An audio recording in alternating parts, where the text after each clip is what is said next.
The wind moved like a tired prayer across the dusty street, stirring loose soil into the pinkish light of dusk. In that fading glow stood a woman with her arms wrapped around herself, not for warmth, but to hold together all the pieces the world had chipped away. Her name was Evelyn Hart, and though no bullet had ever struck her chest, something inside her had been slowly bleeding for years. Some hearts don't break in a scream. They crumble so quietly that no one notices until the light is gone from their eyes.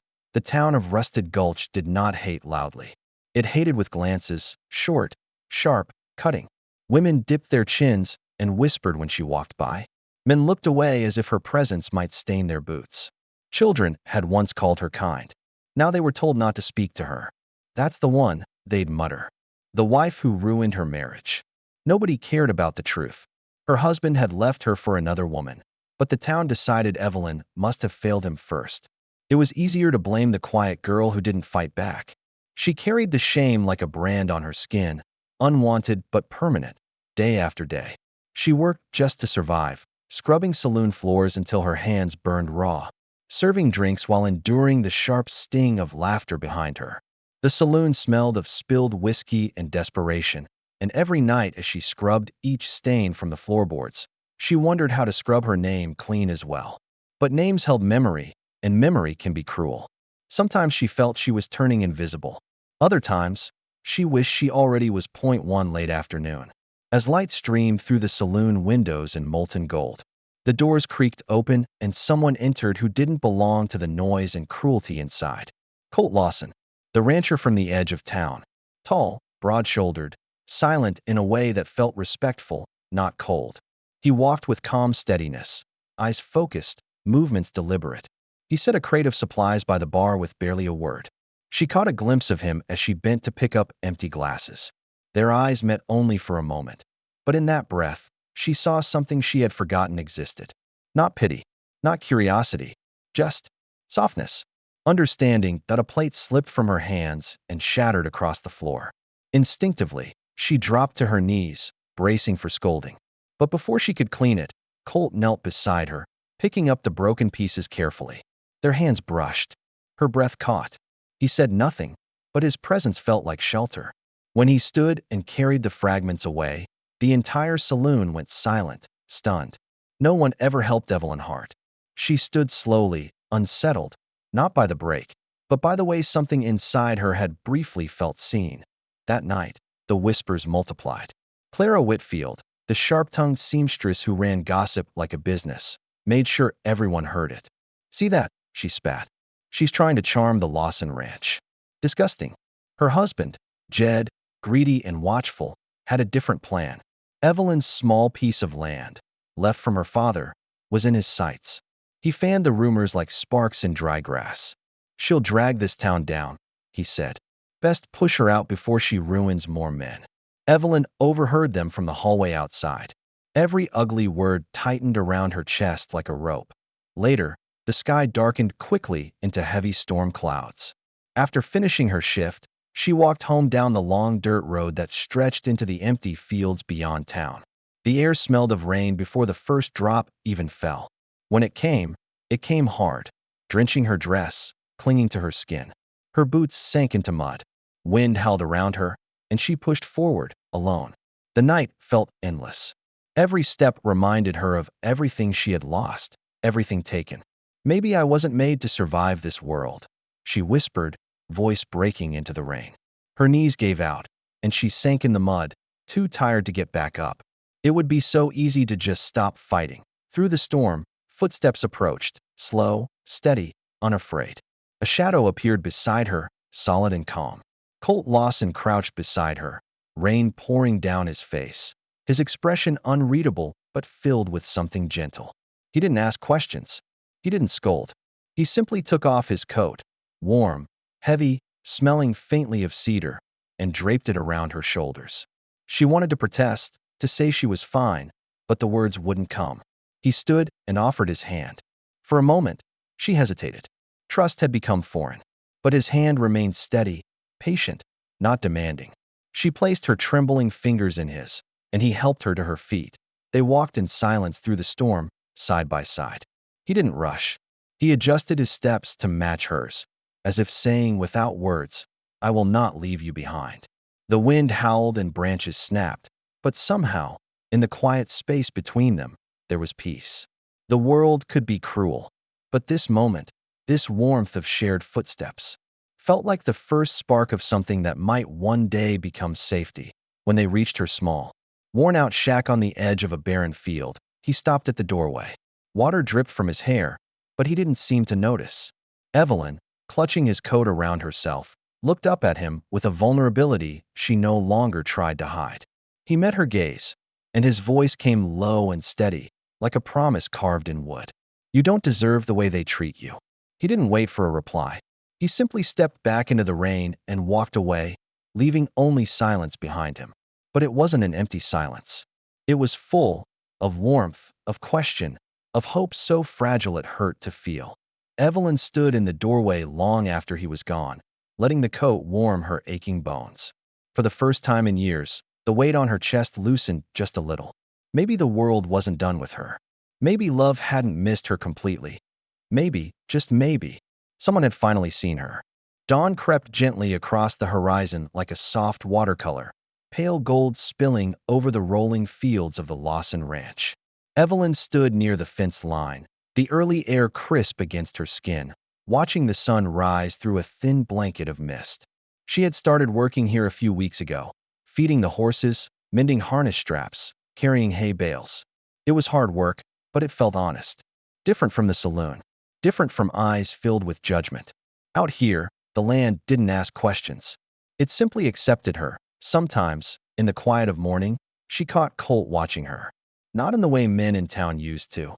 No hunger, no possession, just a simple acknowledgement, like he was reminding her she wasn't alone. He gave her space, never demanded conversation, but always noticed when she was tired. Once, he handed her a tin cup of coffee without a word and leaned on the fence beside her.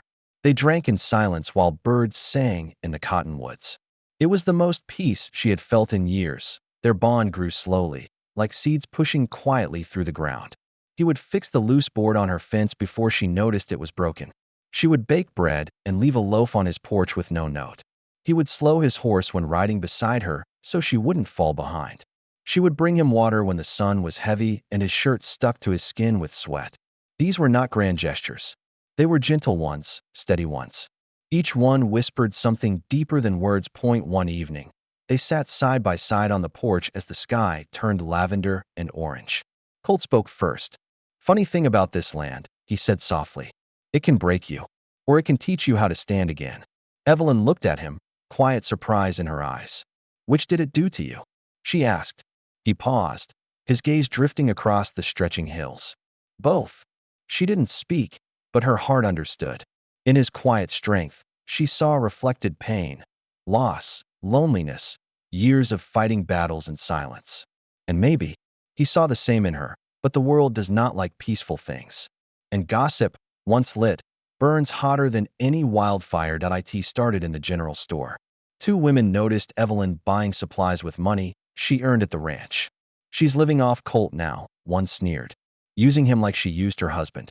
Another chimed in, "She'll trap that man and ruin him." The lies spread fast. By nightfall, half the town was whispering.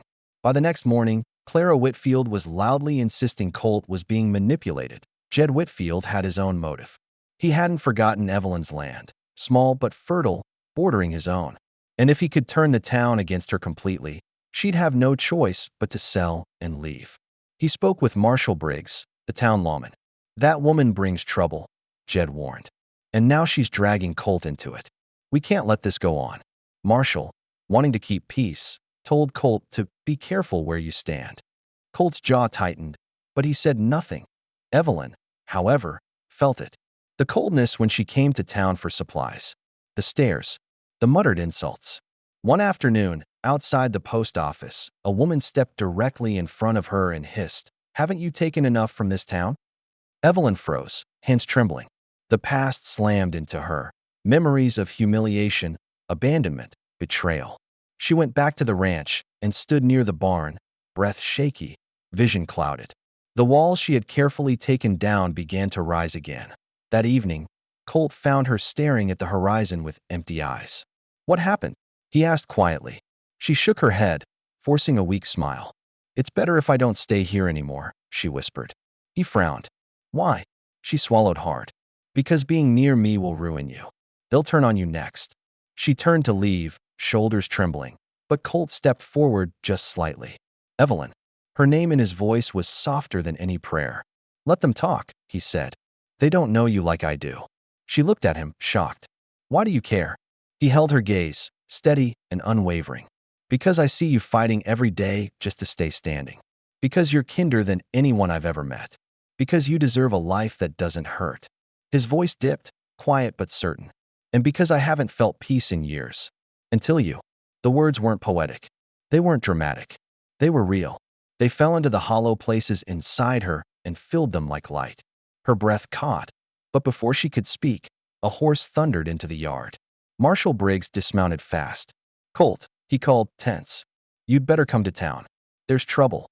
They arrived to find a crowd gathering outside the saloon. Voices clashed. Clara stood on the steps, eyes blazing. "She's poison," she shouted. "She destroys every man near her." People murmured in agreement. Someone yelled, "She's trying to trap the rancher." Evelyn stood frozen, heart pounding. The old fear clawed at her throat. Then Jed stepped forward, waving a paper. "She forged land documents," he lied. "Tried to sell herself to men for money." The crowd gasped. Evelyn's vision blurred. She opened her mouth to speak, but no sound came. The past, the betrayal, the blame, crashed over her like a wave. She couldn't breathe. Her hands shook violently. Her knees weakened. Not again. Not again. The crowd closed in. And then, the earth seemed to still. Footsteps. Slow. Deliberate. Colt Lawson stepped through the crowd and stood beside her. "No." In front of her. He took one more step, closer. His voice, when it came, was low but carried like thunder. "Enough." The crowd fell silent. Colt looked at Jed first. "You're lying." Then at Clara. "And you have made sport of destroying a woman's name." His gaze swept across the townsfolk. "You all judged her without knowing the truth. Her husband cheated on her, then left her, but you blamed her because she was too kind to fight back." A ripple of shock moved through the people. Evelyn stood motionless, eyes wide. Colt wasn't done. "She has more honor than anyone here," he said, voice fierce with quiet conviction. "She gets up every day and works harder than any of you. She has never taken a thing that wasn't hers. And she is not alone anymore." He reached behind him and gently took her hand. Gasps burst through the crowd. Evelyn's heart nearly stopped. But Colt's grip was steady, warm, certain.